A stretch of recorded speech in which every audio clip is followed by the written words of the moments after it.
हाँ स्वाति, रास्ते में ही है, एक आध घंटे में पहुंच जाऊंगा। तुमने खाना खा लिया? अच्छा ठीक है, साथ में डिनर करेंगे। Okay okay bye. रेडियो वाली भी ना, गाने कम और मुफ्त की सलाहें ज्यादा देते हैं।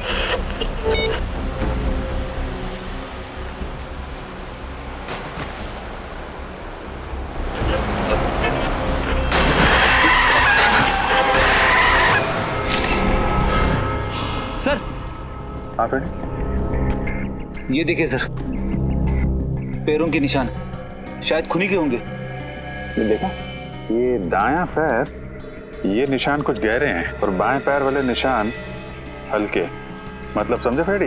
बिल्कुल सर, इसका मतलब खूनी दाएं पैर पे जोर देके चल रहा था। करेक्ट। या तो वो दंगड़ा के चल रहा होगा या फिर उसके पैर में चोट लगी होगी।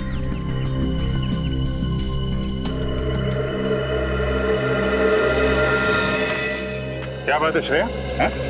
तुम कुछ खोई खोई लग रही हो तुम। सर शायद मुझे पता है खूनी कौन है। क्या खूनी के बारे में पता है? कैसे? सर 12 साल पहले की बात है, मैं अपनी सहेली कीर्ति के घर खेलने गई थी। खेलते खेलते इतनी रात हो गई पता ही नहीं चला, तो कीर्ति की मम्मी ने मुझे उनके घर रुक जाने के लिए कहा। उस रात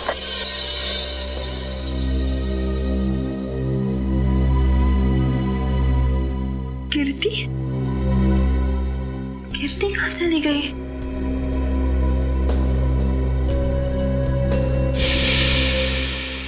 और सर फिर वो स्कैकरो किलर मेरी दोस्त को लेकर वहां से चला गया। सर वो एक सीरियल किलर था, न जाने कितनी लड़कियों को उसने अपना शिकार बनाया था। मुझे लगता है 12 साल बाद वो वापस आ गया है। 12 साल पुराना सीरियल किलर, मैंने भी इसके बारे में कुछ सुना है।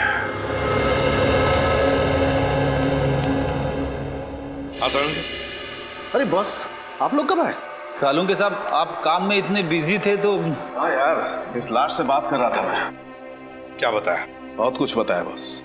इनफैक्ट इसने अपनी पूरी दर्द भरी कहानी मुझे सुनाई, जिसे सुनकर मेरा दिल कांप गया। दर्द भरी कहानी से? हाँ सचिन, बहुत बुरा हुआ है इस लड़की के साथ। इतनी दर्दनाक मौत हुई है इस बेचारी की कि इसका शरीर चेक करते करते मेरे रोंगटे खड़े हो गए। सर इनकी उम्र क्या होगी? उम्र लगभग 30 साल। अब बॉस इसकी मौत 4-5 दिन पहले हुई है। 4-5 दिन पहले मौत हुई है इसकी? तो तू बता सकता है किस वजह से मौत हुई है?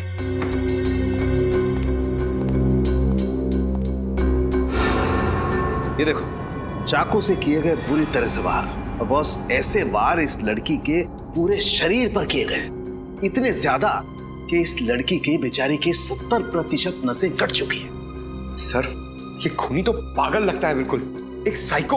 इतनी बेरहमी से मारा इसे? ये तो कुछ भी नहीं है पंकज। चाकू से हमला करने से पहले खूनी ने इस पर स्टन गन का भी इस्तेमाल किया है। ये देखिए सर, स्टन गन से जलने के निशान। स्टन गन से जलाता है, चाकू के वार करता है, तड़पा तड़पा के मारता है लड़कियों को और फिर स्केयर क्रो बनाकर, बिजुरा बनाकर खेत में खड़ा करता है। हाँ सर, खूनी के खून करने का मकसद लूटपाट या फिर दुश्मनी निकालना नहीं है सर। वो औरत से नफरत करता है या तो फिर इसे खून करने की बीमारी है, जैसे आमतौर पे सीरियल किलर्स को होती है। बिल्कुल सचिन। यार और कुछ पता चलना चाहिए इस खूनी के बारे में सालू के। और कुछ पता चल जाएगा ना तो इस खूनी तक हम पहुंच सकते हैं। बस उस खूनी के बारे में तो फिलहाल मैं ज्यादा नहीं बता सकता, लेकिन इस लड़की के बारे में और बता सकता हूँ। तो फिर बता। हाँ,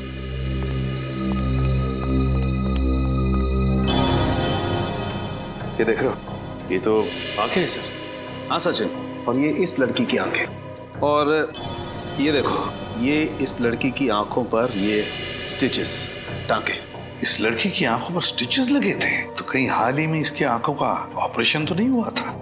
हाँ बॉस, लगभग 10-11 महीने पहले इस लड़की का ऑपरेशन हुआ था। इसका कॉर्नियल ट्रांसप्लांट हुआ था। उससे पहले ये लड़की देख नहीं सकती थी। हमें इसके खून में से ईथन सैंडाइल नाम का केमिकल मिला है। ईथन सैंडाइल? इस केमिकल से क्या होता है? सचिन, ये केमिकल एक किस्म का होता है जिसे ज्यादा मात्रा में लेने से इंसान को हैलुसिनेशंस होने लगते हैं। मतलब उसे अजीब अजीब चीजें दिखाई देती है, जिसकी वजह से वो डर जाता है और डर के मारे चीखने चिल्लाने लगता है। ओह माय गॉड, ये इतना खतरनाक है? खतरनाक तो बहुत है, और यही हमें इसके खून में से इतनी ज्यादा मात्रा में मिली है कि मरने से पहले उसे इतनी तकलीफ हुई होगी, आप अंदाजा भी नहीं लगा सकते। वैसे यार ये ये केमिकल इस लड़की के खून में आया कैसे? मेरा मतलब है क्या इसे इंजेक्ट किया गया था या फिर खिलाया पिलाया गया था? सही में इसके फेफड़ों में से मिला है। लगता है खूनी ने इसे कुछ सुंघाया है या फिर किसी स्प्रे का इस्तेमाल किया होगा। स्प्रे का? हाँ, और बस इतना ही नहीं, इस लड़की के खून में हमें ऐसी दवाइयों के अंश भी मिले हैं जो अक्सर उन लोगों को दिए जाते हैं जो डिप्रेशन या एंजाइटी के शिकार होते हैं। ओह, डिप्रेशन और एंजाइटी। तो सारंख्य कहीं ऐसा तो नहीं कि लड़की कुछ इलाज करवा रही थी साइकियाट्रिस्ट से अपने डिप्रेशन या एंजाइटी के लिए? बिल्कुल। सचिन, एक काम करो, मिसिंग पर्सन ब्यूरो में जाकर पूछताछ करो, पता लगाओ इस लड़की के बारे में, पता लगाओ।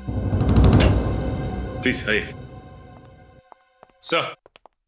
मिसिंग पर्संस ब्यूरो से पता लग गया है सर, उस लड़की का नाम अदिति कुमार था सर। और सर ये तीनों भी उसी कंपनी में काम करती है जहां पे अदिति काम करती थी। इनका नाम सना है, ज्योति और ये नीता। तुम अदिति की एकदम करीबी दोस्त थी ना, तो तुम लोग जानती होगी क्या अदिति का किसी के साथ कोई झगड़ा था या किसी के साथ कोई दुश्मनी? मेरा मतलब है क्या आप लोगों को किसी पर शक है जो ये कुछ कर सकता है? सर अदिति मेरी बहुत ही अच्छी सहेली थी, अपना हर सुख दुख मुझसे बांटती थी। अगर उसका कोई दुश्मन होता तो मुझे जरूर बताती। अच्छा, आखिरी बार कब मिली थी तुम लोग उससे? 5 दिन पहले जब वो ऑफिस से आई थी, मैं भी तभी मिली थी। और सना जी आप? सर मुझे अदिति से मिले हुए 1 महीना हो गया है। दरअसल मैं कंपनी के काम से 1 महीने के लिए जापान गई हुई थी। पिछले हफ्ते ही वापस आई हूँ और मुझे नहीं पता था कि अदिति। देखिए, संभालिए अपने आप को। सर पिछले हफ्ते ही मेरी अदिति से फोन पे बात हुई थी और उसकी किसी भी बात से मुझे ऐसा नहीं लगा कि उसकी जान को खतरा हो सकता है। चलो ठीक है, कोई बात नहीं। सचिन प्लीज आइए सर। प्लीज जरा यहाँ आइए सर। आज से 12 साल पहले साल 2001 में जो स्कैरक्रो केस हुआ था वो मिल गया है। ये देखिए। अदिति का खून बिल्कुल उसी तरह से हुआ है जैसे 12 साल पहले लड़कियों के खून हुए थे। पहले इथेंस सैंडाइल नाम का ड्रग दिया गया, फिर उन्हें स्टन गन से जलाया गया और फिर चाकू से वार करके नसें काट दी गई। सर मगर इसमें तो लिखा हुआ है कि खूनी 28 दिसंबर 2001 को पकड़ा गया था। उसका नाम नितिन है और वो अभी जेल में है। तो फिर ये खून कर कौन रहा है? ये खून कोई और ही कर रहा है, कोई और ही कर रहा है, बिल्कुल उसी ढंग से, उसी मोडस ऑपरेंडी से जिस तरह से 12 साल पहले किए गए हैं। ये खून उसी बात का फायदा उठा रहा है, जो भी है वो।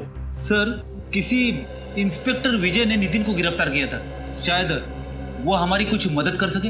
हाँ, इस इंस्पेक्टर विजय से मिलेंगे, लेकिन उससे पहले आदिति के घर चलते हैं।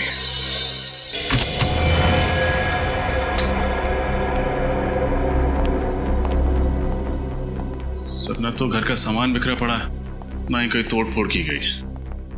मतलब खूनी अदिति के जान पहचान वाला होगा। सर अदिति घर में अकेली रहती थी। अगर उसके परिवार में कोई होता तो पता चल सकता था कि उसकी मौत की वजह कोई दुश्मनी तो नहीं है। कई बार खाली पड़ा घर भी बहुत कुछ बता देता है। अच्छी तरीके से चेक करो, कुछ ना कुछ जरूर मिलेगा।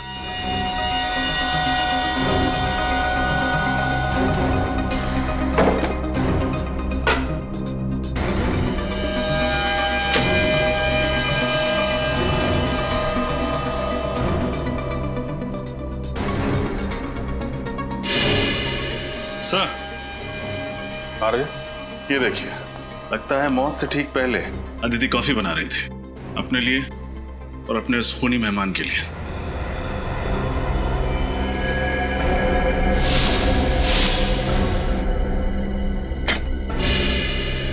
सर देखिए सर, टूटा हुआ बाज। सर ऐसा लग रहा है इस कमरे में हाथापाई हुई है। ये बात संभाल के एविडेंस बैग में डाल लो, शायद फिंगरप्रिंट्स मिल जाए। इसका मतलब जब अदिति वहाँ किचन में कॉफी बना रही थी तभी खूनी ने उस पर हमला किया। फिर यहाँ भाग के आई, यहाँ पे हाथापाई हुई और शायद उसी में वाज गिर गया। शायद यहीं पे खून हुआ है उसका। सर ये डिप्रेशन वाली दवाइयाँ मिली है जिनके बारे में सालुंके साहब ने हमें बताया था। डॉक्टर वीरेन? डॉक्टर वीरेन अदिति का इलाज कर रहे थे। डॉक्टर वीरेन से मिलना पड़ेगा।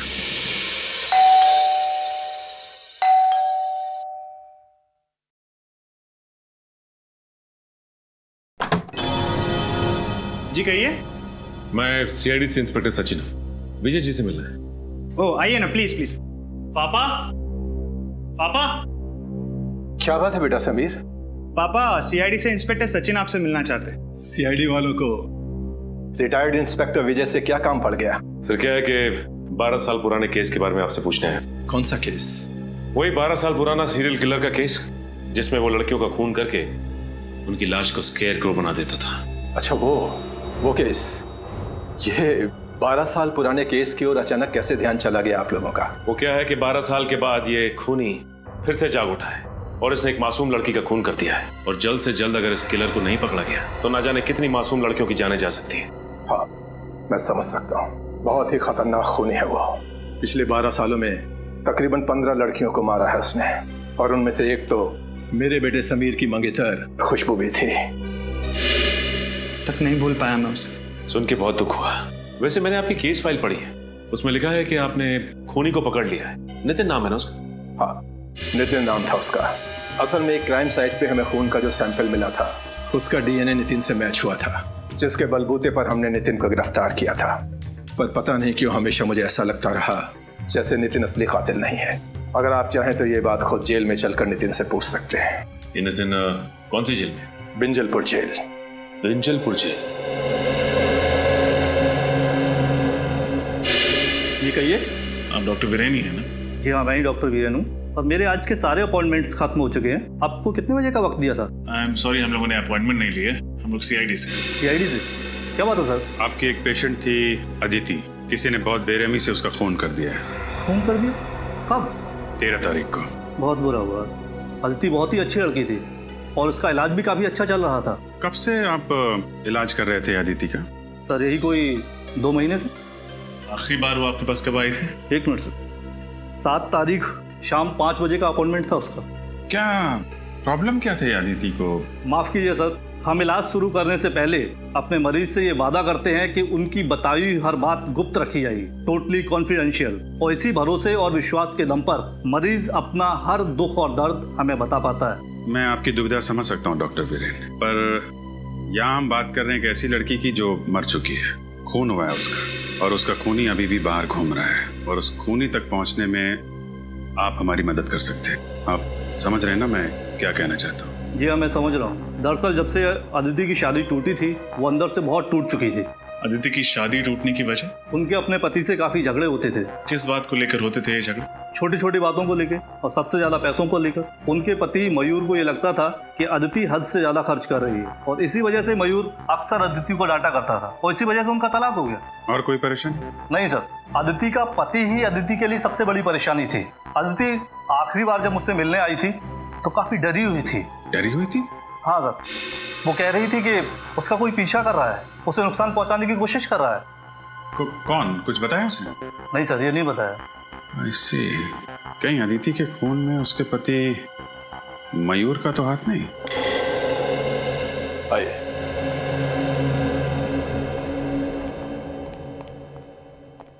अरे विजय सर, आप? बड़ी खुशी हुई आपको यहाँ देखकर। कहो कैसे कट रहे रिटायरमेंट के बाद की जिंदगी? मत पूछो दोस्त, बहुत याद आते हैं ड्यूटी के दिन। खैर छोड़ो इन बातों को, इनसे मिलो। ये है इंस्पेक्टर सचिन, सीआईडी से हैं। हेलो।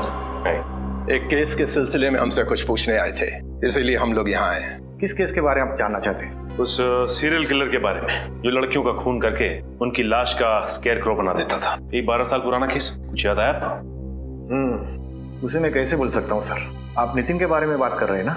जी। माफ कीजिएगा सर, उसकी तो पिछले महीने मौत हो गई। क्या? उसकी मौत हो गई? लेकिन कैसे? डेंगू से। मैंने बताया कि असल में नितिन असली कातिल नहीं था। असली कातिल तो अभी भी कहीं आजाद घूम रहा है। मैं जानता हूँ, नितिन ने खुद मुझसे ये बात कही थी।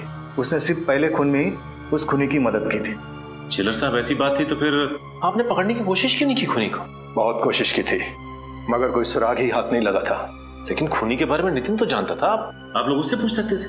कई बार पूछा था सर, मगर वो उस खूनी से बहुत डरता था कि उसका नाम लेने से कांपता था। कमाल है, जेल में रहने के बावजूद आखिर ऐसी क्या वजह हो सकती है कि वो सीरियल किलर का नाम लेने से भी कांपता था? शायद उसे ये चिंता थी कहीं वो खूनी उसके बेटे रवि को भी कोई नुकसान न पहुंचा दे। नितिन का बेटा रवि? ये रवि रहता कहाँ है? मयूर, हम अदिति के बारे में कुछ पूछना चाहते हैं। अदिति मेरी पत्नी है। पत्नी है नहीं, पत्नी थी। तलाक दे दिया था ना तुमने उसे? जी हाँ, मैंने तलाक दे दिया था उसे। तो फिर खून क्यों किया? खून? अदिति का खून हो गया? हाँ, और हमें शक है कि उसका खून तुमने किया। ये बात सच है कि अदिति मेरी पत्नी थी। जब तलाक देकर हर मसले का हल निकल चुका था तो मैं उसका खून क्यों करूंगा? क्योंकि डिवोर्स के बाद अदिति ने हर्जाने के रूप में तुमसे 25 लाख रुपए मांगे थे, और वैसे भी तुम्हें अपनी पत्नी हमेशा से बहुत खर्चीली लगती थी। ये बात सच है कि अदिति जरूरत से ज्यादा खर्चा करती थी, लेकिन इसका मतलब ये नहीं कि इतनी छोटी सी बात के लिए कोई पति अपनी पत्नी का खून कर दे। छोटी सी बात? 25 लाख रुपए छोटी बात लगते हैं? 25 रुपए के लिए लोग खून कर देते हैं, यहाँ तो 25 लाख की बात है। मैं सच कह रहा हूँ सर, मैं अदिति से बहुत प्यार करता था, इसीलिए तलाक के बाद भी उसे भुला नहीं पाया था। अगर तुम इतना प्यार करते थे अपनी पत्नी से तो फिर उसे तलाक क्यों दिया? क्योंकि उसने कभी मुझे प्यार किया ही नहीं था। उसने शादी तो कर ली थी मुझसे, लेकिन शादी के बाद भी अदिति अपने अतीत में ही जी रही थी, और धीरे धीरे मेरा शक यकीन में बदल गया कि शादी से पहले उसका किसी के साथ अफेयर था। और सच बात तो यह है सर कि वो उसे भुला ही नहीं पाई थी। शादी के पहले का प्रेमी कौन है वो? मैंने उससे ये बात कई बार पूछी, लेकिन उसने हर बार कहा कि मैं बेवजह उस पर शक कर रहा हूँ। कहती थी कुछ नहीं है। 13 तारीख को कहाँ थे आप? मैं मैंगलोर गया था सर, शूटिंग के लिए। एड फिल्म की शूटिंग थी। आप चाहे तो पता कर सकते हैं। जरूर। रेडी? पता लगाओ ये सच कह रहे हैं कि नहीं। शूटिंग कर रहे थे या फिर? सर, मैंने पता कर लिया, मयूर वाकई मैंगलोर में शूटिंग कर रहा था। उसने अदिति को नहीं मारा है। अगर मयूर मैंगलोर में शूटिंग कर रहा था तो फिर वो अदिति का खून कर ही नहीं सकता। तो फिर कौन हो सकता है? बॉस, हाँ सालुंके, इस केस में मुझे ऐसी बात पता चली है जिससे आप खूनी के और ज्यादा करीब पहुंच सकते हैं। अच्छा, बता। बॉस, अदिति की लाश पर मुझे एक खास किस्म के पैरासाइट के अंडे मिले। पैरासाइट के अंडे? इस पैरासाइट से क्या होता है सर? सचिन, मेडिकल भाषा में इसे लंग फ्लूक या पैरागोनिमस वेस्टरमनी कहते हैं। पैरागो? तुम रहने दो फ्रेडी, तेरे बस की बात नहीं है यार। कोई बात नहीं सालुंके साहब, वैसे नाम में क्या रखा है? आप प्लीज इतना बता दीजिए कि इस पैरासाइट के अंडे की खासियत क्या है? सबसे बड़ी खासियत ये है कि ये पैरासाइट हमारे देश में होता ही नहीं। क्या मतलब? मतलब ये बॉस, ये एक जापानी पैरासाइट है। Japanese parasite? हाँ बॉस, जापान के 80% मीठे पानी के केकड़ों में ये पैरासाइट मिलता है, और क्योंकि ये फ्रेश वाटर क्रैब जापान की एक डेलिकेसी है, लोग बहुत चाव से इसे खाते हैं, इसलिए जापानी लोगों के शरीर में ये पैरासाइट अपने आप पहुंच जाता है। लेकिन सर, अदिति तो कभी हिंदुस्तान से बाहर गई नहीं, तो ये जापानी पैरासाइट इसके शरीर में आया कहाँ से? सचिन, अदिति नहीं गई होगी, और उसकी दोस्त सना, वो तो जापान गई है ना। मैं कंपनी के काम से 1 महीने के लिए जापान गई हुई थी। सर, कहीं इन सब के पीछे सना का हाथ तो नहीं? सना से मिलना पड़ेगा।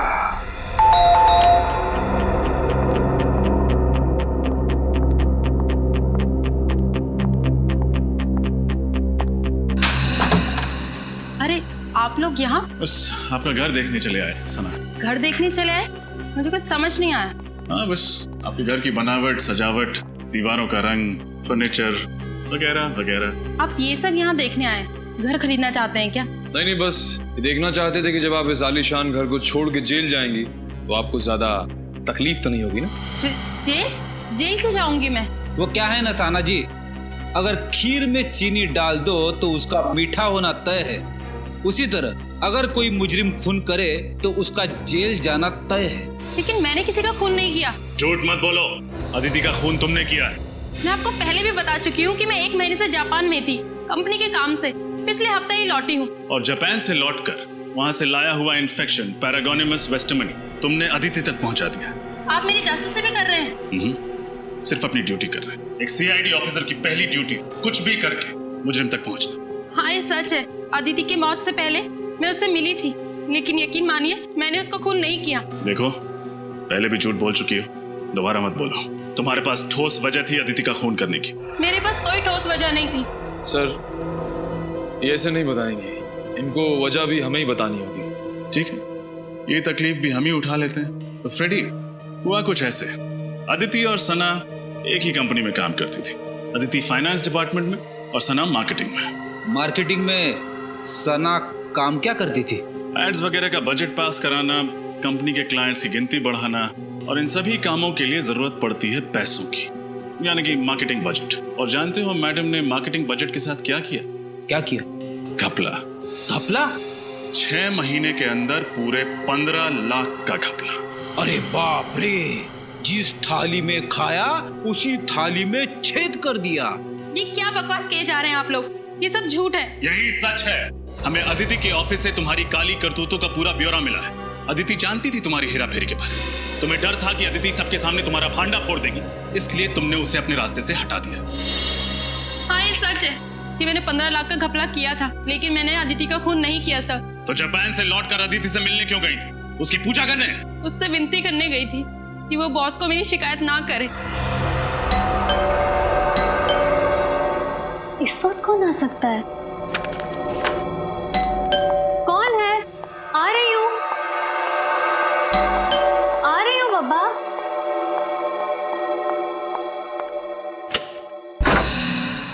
सना, तुम यहाँ क्या कर रही हो इस वक्त? अदिति मेरी बात तो सुनो। क्या सुनूं? अदिति प्लीज किसी से कुछ मत कहना, नहीं तो मेरी सालों की मेहनत और मेरा करियर बर्बाद हो जाएगा और कोई कंपनी भी मुझे नौकरी नहीं देगी। प्लीज अदिति। ये सब तो तुम्हें अपने ईमान का सौदा करने से पहले सोचना चाहिए था।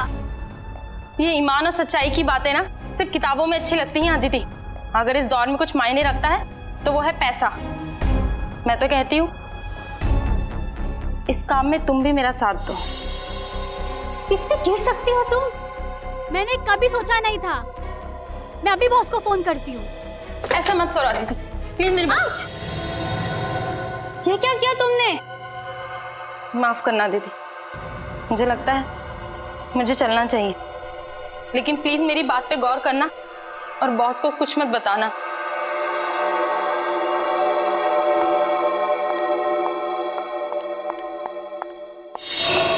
शर्म आनी चाहिए तुम्हें। पहले तुमने गुनाह किया, फिर अदिति को भी बहकाने की कोशिश की। वो कहते हैं ना सर, एक गुनाह को छुपाने के लिए 100 गुनाह करने पड़ते हैं। मैं अदिति को अपने जैसा बनाना चाहती थी, लेकिन मैंने उसका खून नहीं किया। 13 तारीख को जिस दिन अदिति का खून हुआ, तुम कहाँ थी? मैं अपनी कंपनी के कॉन्फ्रेंस में थी सर, आप चाहे तो उनसे पूछ सकते हैं। 13 तारीख को आप ऑफिस के कॉन्फ्रेंस में थी या नहीं, इसका पता तो हम लगा ही लेंगे।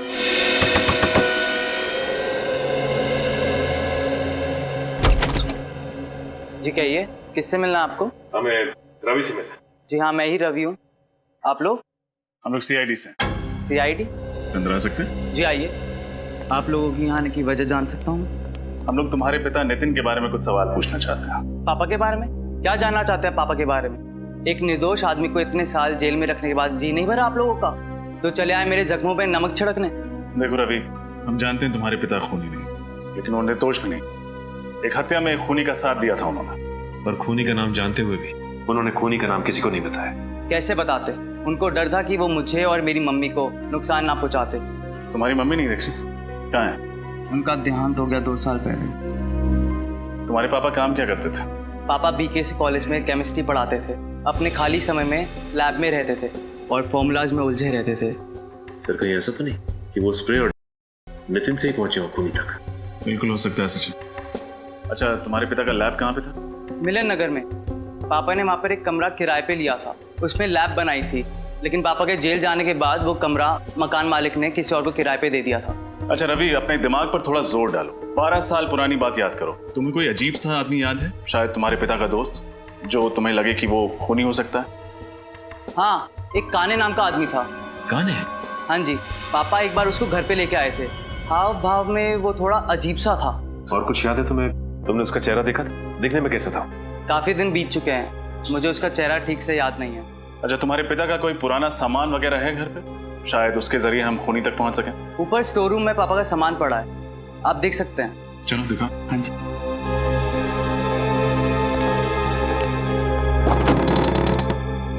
आइए सर, पापा का सारा सामान यहीं पर ही है। शुक्रिया। सारा सामान अच्छे से चेक करो, देखो कुछ खास मिलता है क्या।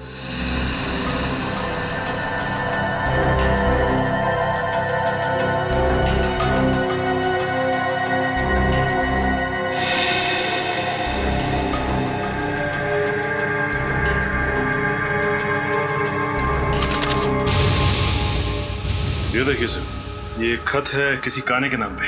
काने? शायद वही काने हो जिसके बारे में रवि ने बताया था। देखो क्या लिखा। काने, भले ही दुनिया तुम्हें पापी समझे, मगर मेरे लिए तुम सिर्फ और सिर्फ एक प्रेमी रहोगे।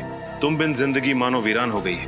मैं तुम्हें दिलो जान से प्यार करती हूँ। तुम मेरी जिंदगी में वापस आ जाओ और इंतजार नहीं होता। सिर्फ तुम्हारी अदिति। अदिति? कहीं ये वही अदिति तो नहीं जिसका खून हुआ है? हो सकता है। कहीं अदिति इस खूनी को जानती तो नहीं थी? चिट्ठी से तो लगता है कि दोनों एक दूसरे से प्यार करते थे। सर, अगर अदिति और काने एक दूसरे से प्यार करते थे तो काने अदिति का खून क्यों करेगा? रवि, क्या तुम्हारे पिता किसी अदिति को जानते थे? नहीं सर, किसी अदिति को तो नहीं जानते थे। तो फिर ये काने का खत नितिन तक कैसे पहुंचा? सचिन, काने और नितिन दोस्त थे। हो सकता है काने ने नितिन का पता अदिति को दिया हो चिट्ठी भेजने के लिए। केस तो और भी उलझता जा रहा है। सना की कॉन्फ्रेंस का सीसीटीवी फुटेज देखकर लगता है ये खून सना ने नहीं किया है। लेकिन अगर ये खून सना ने नहीं किया तो फिर किसने किया? ये केस और भी उलझता जा रहा है। सर, कहीं अदिति का खून नितिन के दोस्त काने ने तो नहीं किया? हो सकता है, क्योंकि इंस्पेक्टर विजय ने भी यही कहा था ना कि नितिन खून कर ही नहीं सकता। पता नहीं क्यों हमेशा मुझे ऐसा लगता रहा जैसे नितिन असली कातिल नहीं है। मगर सर, आदित्य ने काने को जो खत लिखा था उससे तो साफ साफ पता चल रहा है कि दोनों एक दूसरे को बहुत प्यार करते थे। तो फिर काने अदिति का खून कैसे करेगा? शायद इसलिए फ्रेडी कि आदित्य ने काने के बदले शादी की मयूर के साथ, इसलिए। सर, अगर ऐसा है तो वो ये काम उसी वक्त करता। उसे इतने साल तक इंतजार करने की क्या जरूरत थी? हो सकता है ना किसी वजह से इतने सालों बाद इस काने का दिमाग घूम गया और उसने खून कर दिया अदिति का। सर, ये देखिए सर, इस सीरियल किलर के बारे में छपी एक रिपोर्ट 12 साल पुरानी। 17 जून 2001 स्केयरक्रो किलर ने एक और लड़की को अपना शिकार बनाया। मरने वाली लड़की 24 साल की थी, MBA की पढ़ाई कर रही थी। उसका नाम नम्रता था। उसके छोटे भाई वीरेन ने उसे बचाने की नाकामयाब कोशिश की और इस हादसे में वीरेन की टांग बुरी तरह से जख्मी हो गई, मगर बेचारी नम्रता मारी गई। माय गॉड, ये वीरेन है। ये वीरेन तो आदित्य का साइकियाट्रिस्ट डॉक्टर वीरेन है। ये डॉक्टर वीरेन? जी हाँ, मैं डॉक्टर वीरेन हूँ। 12 साल पहले जिस नम्रता का खून हुआ उसका भाई वीरेन, आज का आदित्य का साइकियाट्रिस्ट डॉक्टर वीरेन। तो अब आई बात समझ में। डॉक्टर वीरेन अपनी बहन की मौत का बदला ले रहा है, अपनी बहन के खून का बदला। जब आदिति उसके पास इलाज के लिए आ रही थी तब डॉक्टर वीरेन को पता चला कि आदिति प्यार करती है उस काने से, उस सीरियल किलर से जिसने नम्रता का खून किया था। बदला लेने के लिए उसने आदिति को भी वही दर्दनाक मौत दी जो उसकी बहन नम्रता को काने ने दी थी। डॉक्टर वीरेन। मगर सर, वीरेन तो एक डॉक्टर है, एक साइकियाट्रिस्ट है। ये खून वीरेन ने किया है? हाँ सचिन, आदिति का खून डॉक्टर वीरेन ने ही किया है। उठाओ इस वीरेन को।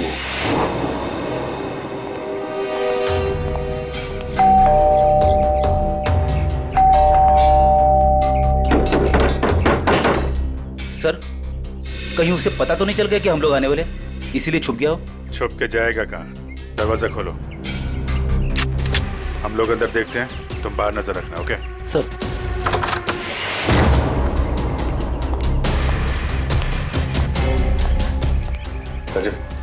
उस तरह।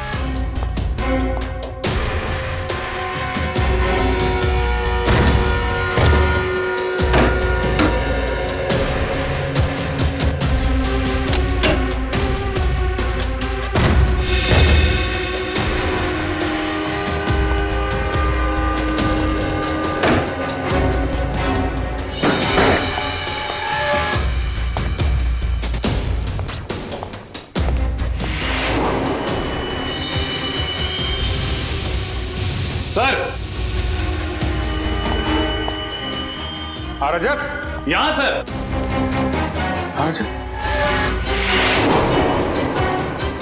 माय गॉड, मैं वापस आ गया। जरूर ये वीरेन नहीं लिखा होगा। हो सकता है सर, और हमें दिखाने के लिए लिखा है। सर जल्दी आइए।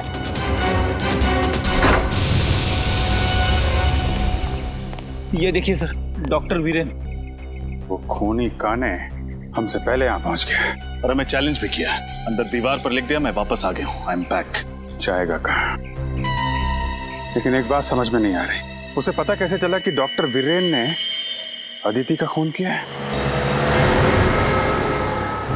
इंस्पेक्टर विजय, नितिन के साथ जेल में ये जो कैदी था अविनाश, दोनों की अच्छी दोस्ती थी क्या?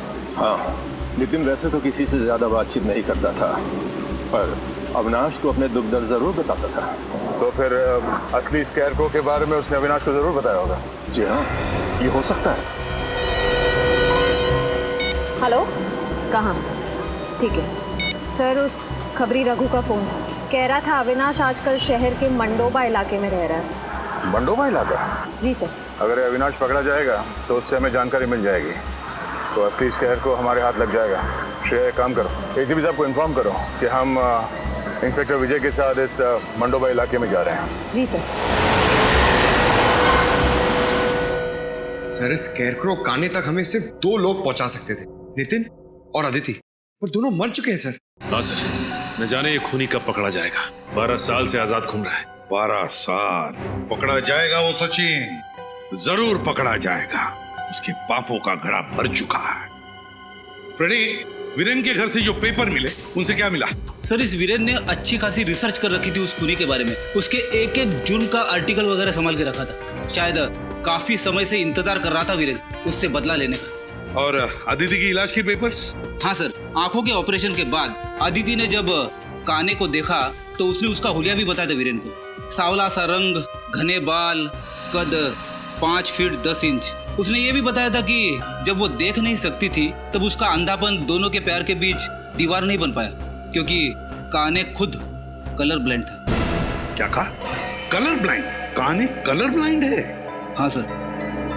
Colour blind?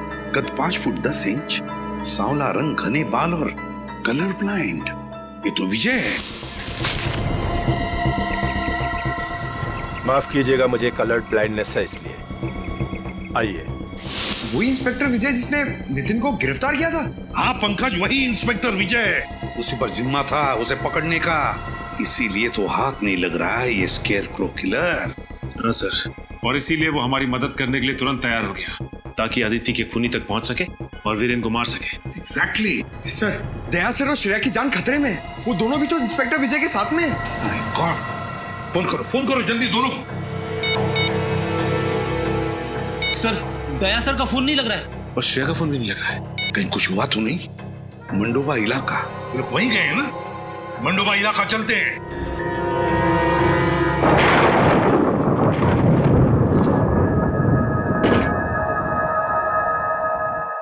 श्रेया, श्रेया, श्रेया, श्रेया, तुम ठीक हो? सर, हम यहाँ इस हालत में? लगता है जब हम लोग यहाँ इस घर में घुसे तब किसी ने हम पे हमला किया होगा। सर, कहीं ये काम उस काने का तो नहीं? काने? हाँ, हो सकता है। सर, आपकी गर्दन पे स्टन गन का निशान है। Stun gun? ओह, निशान तो तुम्हारे गर्दन पे भी है। इसका मतलब है उसने स्टन गन से उसने हमें बेहोश किया। श्रेया, इंस्पेक्टर विजय का कहीं काने ने उनके साथ कुछ ना कर दिया हो।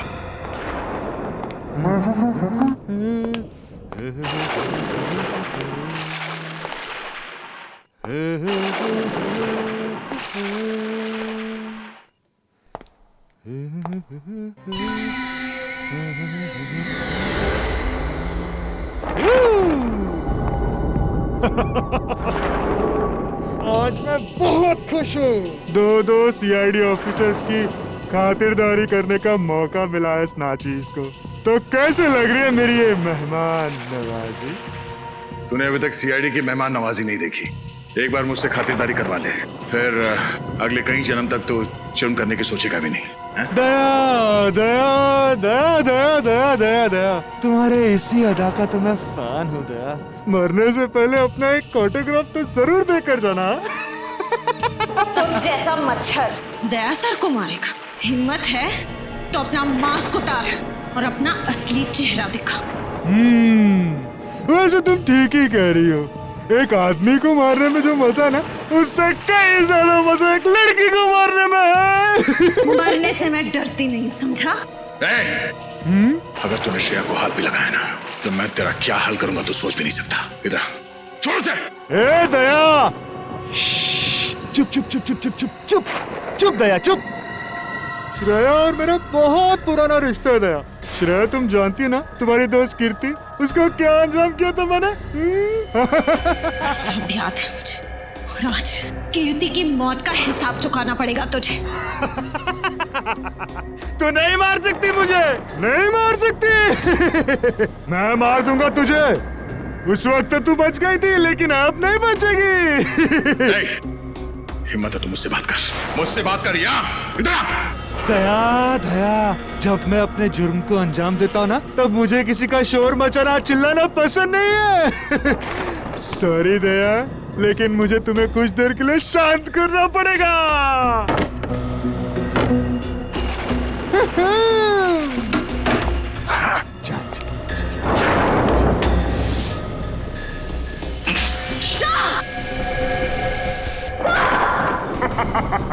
ये क्या किया तूने? घबराओ मत, दया मरेगा नहीं, सिर्फ डरेगा। जो लोग जरूरत से ज्यादा बहादुर बनने की कोशिश करते ना, उनके लिए सिर्फ ये एक ही इलाज है। उनको इतना डराओ कि अपने कायरता के बोझ तले मर जाए। मैं कहाँ हूँ? मैं कहाँ हूँ? Sir, Shreya, Abhijeet, ACP sir. देखा तुमने, डर के मारे एसीपी अभिजीत को याद कर रहा है। नहीं लग रहा है। मुझे भी बहुत चिंता हो रही है, जल्दी से जल्दी मिलना चाहिए। सर ये रही गाड़ी, सर ये रही गाड़ी।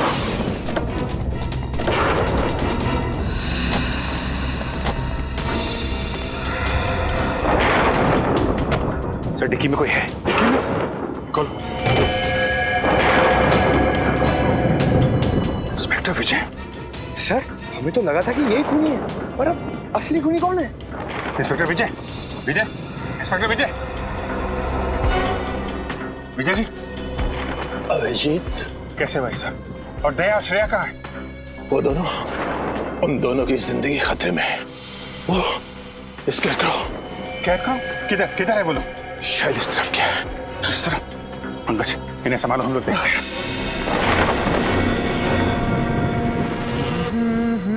बैंग। श्रेया श्रेया श्रेया श्रेया श्रेया श्रेया श्रेया, मैं आदमी बुरा नहीं हूँ, बस थोड़ा से नरम दिल का हूँ। मुझसे किसी की बुराई देखी नहीं जाती। दया को देख के तुम्हें जो दुख हो रहा है ना, उसके ऊपर भी मेरे पास एक इलाज है। जानती हो क्या, तुम्हें भी उसी हालत में पहुंचा दूंगा जिस हालत में दया को पहुंचा है। बस बहुत हो गया तुम्हारा मौत का तांडव। अब तेरा कानून के इशारों पे नाचने का टाइम आ गया है। कानून? मैं कानून के इशारों पे नहीं नाचता, कानून मेरे इशारों पे नाचता है। देखते पहलवान दोस्त की क्या हालत कर दी है मैंने। ये क्या हो गया तुम्हें? अभिजीत, अगर एक कदम भी आगे बढ़ाया ना, तो श्रेया की जान ले लूंगा। नहीं, देखो छोड़ दो उसे। अगर श्रेया का बाल भी बाका हुआ तो तेरा वो हाल होगा कि तो सोच भी नहीं सकता। चुनौती? मुझे चुनौती दे रहे हो? मुझे चुनौती पसंद नहीं है। सॉरी श्रेया, मुझे चुनौती पसंद नहीं है, इसलिए अब तुम्हें जाना होगा। Bye bye. ठीक तो ना? ठीक हो श्रेया? मुखौटा निकालने का टाइम आ गया है। समीर, इंस्पेक्टर विजय का बेटा। अब तक बुला नहीं पाया मैं उसे। तो ये है असली सीरियल किलर, कलर ब्लाइंड काने। मैं ही हूँ वो सीरियल किलर जिसका आज तक आपका कानून कुछ नहीं कर पाया। किसी को भनक तक नहीं लगने दी मैंने कि मैंने ही इतने सारे खून किए। अपने पापा तक को नहीं। अपने पिता के इन्वेस्टिगेशन का फायदा उठाते रहे तुम, क्योंकि तुम्हें पहले से पता चल जाता पुलिस का अगला कदम क्या होगा। हाँ बराबर आप। ये सब मैं इसीलिए कर रहा था क्योंकि मुझे नफरत थी पापा के पुलिस के नौकरी से। सोते बैठते उठते जागते हर वक्त बस duty duty duty duty duty बस। उन्होंने कभी भी मेरी माँ को ना ही मुझे वक्त दिया, कभी नहीं। शर्म आनी चाहिए तुम्हें। जिस पिता पे तुम्हें गर्व होना चाहिए उसकी ड्यूटी से तुम्हें परेशानी होती है। अरे तुम क्या जानो देश के लिए कुछ कर गुजरने का नशा क्या होता है? कभी ये सोचा है तुमने कि जब तुम्हारे पिताजी को पता चलेगा कि उनका बेटा खूनी है, उनका सर झुक जाएगा शर्म से? अरे उनकी गर्दन झुकती ना तो झुकने दो, मुझे कोई फर्क नहीं पड़ता। उन्होंने उनका पुलिस होने का फर्ज निभाया ना, लेकिन एक पापा होने का फर्ज कभी नहीं निभाया उन्होंने, कभी नहीं। हाँ कभी नहीं। तुमने अपनी मंगेतर खुशबू को क्यों मार डाला? क्योंकि मैं आदिति से प्यार करता था। खुशबू से मजबूरन मेरी सगाई हो गई। मैं उससे शादी नहीं करना चाहता था, इसलिए मैंने भी उसका काम तमाम कर दिया और फिर मैं ऑस्ट्रेलिया चला गया। देश छोड़कर क्यों चले गए थे तुम? इस देश में मेरे लिए रखा ही क्या था? आदित्य की मयूर से शादी हो गई, उसकी सुखी जीवन में मैं आग लगाने नहीं चाहता था, इसलिए मैं चला गया। लेकिन जब मुझे पता लगा उसका डिवोर्स हो गया ना, तब मैं फिर से आ गया। और 12 साल बाद फिर से उसी खूनी रूप में आ गए जब तुम्हें पता चला कि वीरेन ने आदिति को मार डाला है। हाँ मेरी आदिति मर गई, उसका खून हो गया। तुम्हारी अदिति। और जिन लड़कियों को तुमने मारा उनका क्या? वो भी किसी की बहन बेटी पत्नी थी। उनके परिवार वालों पे क्या गुजरेगी कभी सोचा तुमने? नहीं, मुझे किसी के सुख दुख से कोई तकलीफ नहीं थी। मुझे सिर्फ अपनी खुशी चाहिए थी, सिर्फ अपनी बस, और किसी की नहीं। लेकिन जब मुझे पता चला ना पापा से आप लोग अविनाश से मिलने जा रहे हैं, तब मुझे मेरी आजादी का खतरा महसूस हुआ। इसलिए मैंने पापा को बेहोश कर दिया और अविनाश को भी मार दिया और उसकी लाश को ऊपर वाले रूम में डाल दिया मैंने डाल दिया। तुम्हारे जैसे आदमी को समाज में रहने का कोई हक नहीं। तुम्हें तो सिर्फ फांसी होनी चाहिए, फांसी।